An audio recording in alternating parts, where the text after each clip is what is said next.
ഞാൻ നിങ്ങൾക്ക് 3 ടിപ്പുകൾ പറഞ്ഞുതരാം CSAT പാസ്സാവാൻ. സോ ഫസ്റ്റ് തിങ്, ഇപ്പൊ നിങ്ങൾ എവിടെയെങ്കിലും ഒക്കെ CSATന്റെ ക്ലാസ്സുകൾ എടുത്തിട്ടുണ്ടാവുമല്ലോ. സോ അതിന്റെ മാത്തമാറ്റിക്കൽ പോർഷൻസ് ഉണ്ടല്ലോ, അല്ലെങ്കിൽ നിങ്ങൾക്ക് പസിൽസ് ആയിരിക്കാം, അല്ലെങ്കിൽ ലോജിക്കിലൂടെ കണ്ടുപിടിക്കേണ്ട സംഭവങ്ങളായിരിക്കാം, അല്ലെങ്കിൽ മാത്തമാറ്റിക്കൽ കുറച്ച് ക്വസ്റ്റ്യൻസ് ആയിരിക്കാം. ഇതൊക്കെ നമ്മൾ അവിടെ സൊല്യൂഷൻസ് എഴുതി ഇട്ടിട്ടുണ്ടാവുമല്ലോ ആ ആള് പഠിപ്പിച്ചത്.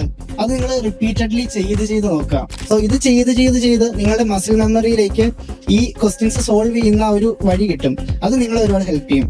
രണ്ടാമത്തെ സംഭവം, ഇപ്പം വിനീത് രോഹിതാക്ഷൻ സാർ എനിക്ക് അന്ന് ഒരു ദിവസം വെറുതെ ചായ പിടിച്ചോണ്ടിരുന്നപ്പോൾ പറഞ്ഞു തന്ന ഒരു ടിപ്പാണ്.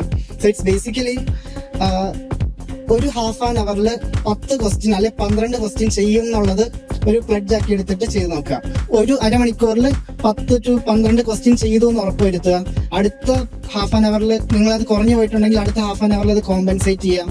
ആ ഒരു രീതിയിൽ ഒന്ന് ട്രൈ ചെയ്ത് നോക്കുക. മൂന്നാമത്തെ സംഭവം കുറച്ച് UPSC സ്ഥിരമായിട്ട് ചോദിക്കുന്ന കുറച്ച് കാര്യങ്ങളുണ്ട്. രസകരമായിട്ട് നമുക്ക് പഠിക്കാൻ പറ്റുന്ന ചില ക്വസ്റ്റ്യൻസ്.